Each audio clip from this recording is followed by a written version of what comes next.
मैं अभी मौजूद हूँ ब्रह्मपुर विधायक शंभू नाथ यादव के पेट्रोल पंप पे। इधर देखिए पेट्रोल पंप है और ये है होटल।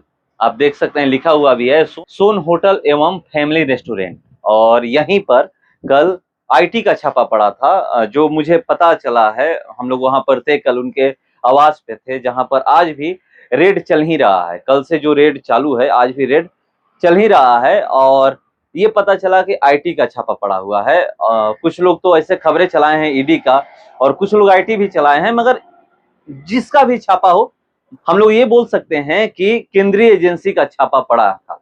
लगभग उनके 13 ठिकानों पर छापा पड़ा था और यहाँ पर भी लोग आए हुए थे। और ये देख सकते हैं कि सोन होटल रेस्टोरेंट चारों तरफ, और यहाँ पर यही पेट्रोल पंप है। और यहाँ पर यहीं पर छापा पड़ा था। कम से कम 8-9 घंटे लोग आईटी के अधिकारी या ईडी के अधिकारी जो भी यहाँ पर पहुंचे हुए थे और यहाँ पर सारा कुछ जांच पड़ताल किए। आज नहीं है यहाँ पर, आज वहां पर छापा पड़ा हुआ है, आज रेड वहां पर चल रहा है और यहाँ पर नहीं है।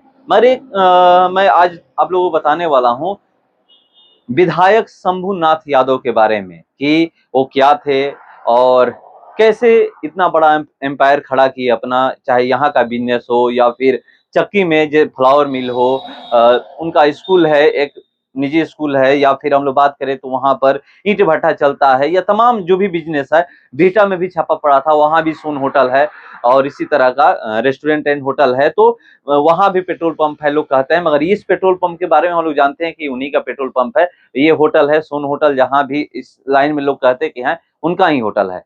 मगर शुरुआत करते हैं उनका शुरुआती करियर से। तो वो एक सिपाही थे, कांस्टेबल थे, मामूली से कांस्टेबल। और उसके बाद से 1983 से लेकर के 2009 तक, जो मुझे गूगल सर्च करने के बाद पता चला है, वो नौकरी की है। नौकरी करने के बाद 2009 में वो रिजाइन दे देते हैं। उसके बाद राजनीति में प्रवेश करते हैं और राजनीति में आने के बाद कि कैसे विधायक बने हैं।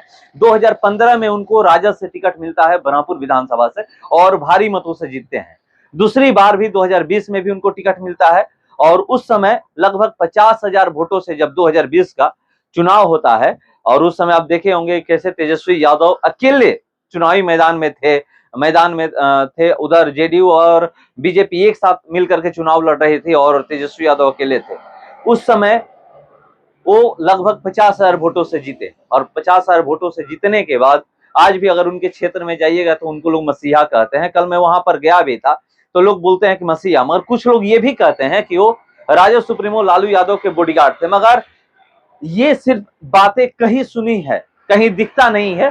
खबरें जो लिखा जाता है वो भी मैं देखा हूं कि अखबार हो या जहां भी हो, लिखा गया है कि राजद सुप्रीमो लालू प्रसाद यादव के वो बॉडीगार्ड थे, जब नौकरी करते थे तो उनके अंगरक्षक थे। मगर कोई आकर के सामने नहीं बोला है कि वो राजद सुप्रीमो लालू प्रसाद यादव के वो कभी बॉडीगार्ड रहे हैं। लिखा जाता है। मगर मैं आपको पूरा तह तक बताऊंगा, मैं जानने का प्रयास भी कर रहा हूं। जब भी ऐसा मुझे कोई लोग मिलेंगे जो उनके करीबी हो, नजदीक हो, उनसे मैं जब बात करूंगा तो आपको बताऊंगा कि हाँ क्या सही में वो बॉडीगार्ड थे या फिर ऐसे ही कहा जाता है। मगर ये लोग कहते हैं, और कहते हैं क्या, दिखता भी है। दिखता ये है कि वो आप जाइएगा कहीं भी तो कहा जाता है कि राजद सुप्रीमो या लालू परिवार के वो बहुत करीबी विधायक हैं। जो भी करीबी विधायक हैं उन पर छापा डाला जा रहा है, और वो करीबी विधायक हैं। इसीलिए आप अरुण यादव की बात लोग करते हैं कि आप वहां पर जाकर देख लीजिए, अभी उनकी पत्नी भी विधायक हैं, वहां पर छापा पड़ा है। फिर यहाँ पर आप आइएगा तो ये भी करीबी विधायक कहे जाते हैं, तो इनके यहाँ छापा पड़ा है। और सुभाष यादव को कहा जाता है वो राजद सुप्रीमो लालू प्रसाद यादव के करीबी है, उनके यहाँ भी ईडी का छापा पड़ा था। तो ये लोग कहते हैं कि जो भी राजद सुप्रीमो लालू प्रसाद यादव के करीबी है उनके यहाँ छापा पड़ रहा है। और ये जो छापा पड़ रहा है बीजेपी के इशारे पर पड़ रहा है। अक्सर आप खबरें देखते भी होंगे, सुनते भी होंगे कि अब ये स्वतंत्र एजेंसियां नहीं रह गई हैं, बीजेपी की एजेंसियां रह गई हैं। और बीजेपी जो कहती है उस अनुसार ये एजेंसियां काम करती हैं। सब अपनी अपनी बात कहते हैं, बीजेपी भी कहती है कि नहीं वो स्वतंत्र एजेंसियां है। मगर अभी रेड चालू है, कल से रेड ये जारी है, आज भी रेड पड़ रहा है।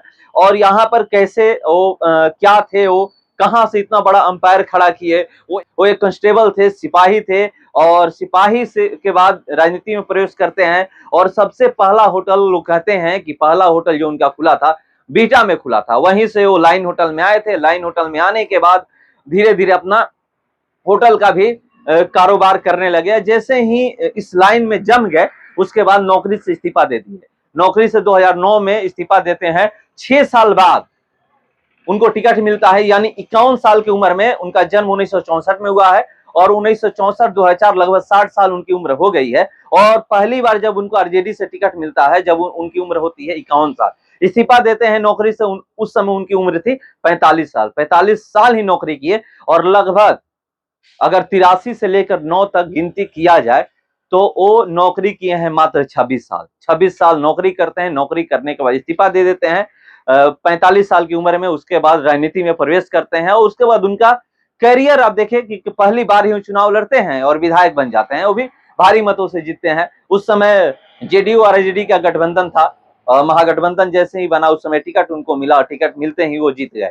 दूसरी बार तेजस्वी यादव खुद अकेले थे, दूसरी बार भी उन पर भरोसा करके तेजस्वी यादव टिकट दिए, राजद सुप्रीमो लालू प्रसाद यादव टिकट दिए और जीत गए। और उसके बाद से ये 8 साल कंप्लीट कर चुके हैं विधायकी। और अब लोकसभा का चुनाव है, लोकसभा का चुनाव आने से पहले ये लोग कह रहे हैं कि जहां भी छापा पड़ रहा है बीजेपी की सारे पर, मगर जो भी केंद्रीय एजेंसियां हैं मीडिया के सामने आकर बात नहीं कर रही। अभी कल से जो छापा पड़ा है कहीं ये भी नहीं बातें सामने आई है कि क्या मिला है क्या नहीं, ये आप समझ लीजिए। मगर जो चीजें मैं आपको दिखा रहा हूं, जहां पर अभी खड़ा हूं, यहाँ पर खड़ा होकर ये पेट्रोल पंप है उनका, इधर उनका होटल है। आगे जाइएगा बिहटा में भी छापा पड़ा है, वहां भी होटल है, बहुत बड़ा होटल है। और मैं कल चक्की में था, वहां पर उनके घर पे से दिखाया था, लाइव भी आपको दिखाया था। और वहां पे जो उनके समर्थक पहुंचे थे उनसे भी बात किया था, तो भी बता रहे थे कि ये गरीबों के मसीहा हैं। अगर 243 विधायक की बात करें बिहार में है तो 243 विधायक में अगर सबसे ज्यादा कोई गरीबों के लिए काम करता है तो यही काम करते हैं। मगर यह भी कहा जाता है कि वो राजद सुप्रीमो लालू प्रसाद यादव के बहुत करीबी हैं। करीबी कि उनके बेटे की अभी शादी थी या कोई फंक्शन था वहां पे, तो राजद सुप्रीमो लालू प्रसाद यादव चक्की गए थे। उन्हीं की बदौलत ये भी लोग कहते हैं कि चक्की जो प्रखंड बना उन्हीं के बदौलत बना। उनके शंभू यादव के कहने पर वहां पर चक्की प्रखंड बना। तो जाता है कि जो करीबी की बात की जाती है तो यहाँ पर दिखता है कि वो करीबी है। और आज भी आप देखे होंगे कि अगर एक बार में अगर बोल दे कि उनके यहाँ कोई फंक्शन लगता है तो तुरंत वहां पर लोग उनके परिवार से, लालू यादव के परिवार से कोई ना कोई वहां पहुंचता है, और नहीं तो खुद ही पहुंच जाते हैं। तो ये सारा कुछ कैसे ये इतना बड़ा अंपायर खड़ा किए, आज जो आईटी का छापा पड़ा है सारा कुछ, और जो भी अपडेट होगा मैं आप लोगों के सामने लेकर के हाजिर रहूंगा। और यही बताने का मैं आपको प्रयास किया कि क्या यहाँ पर भी रेड पड़ा था और वहां पर अभी चल ही रहा है। बिहटा में पड़ा, लगभग 13 ठिकानों पर, बक्सर में अलग अलग जगहों पर रेड पड़ा हुआ है। और जो ये कहा जा रहा है कुछ लोग ईडी चला रहे हैं और कुछ लोग आईटी, मगर वहां पर हम लोग थे, वहां पर बातें किए तो लोग यही बोले वहां पे जो लोग हैं और वहां पे कुछ जो वहां पे पुलिस कर्मी थे या जो भी लोग थे वो बोले कि आईटी का छापा पड़ा है।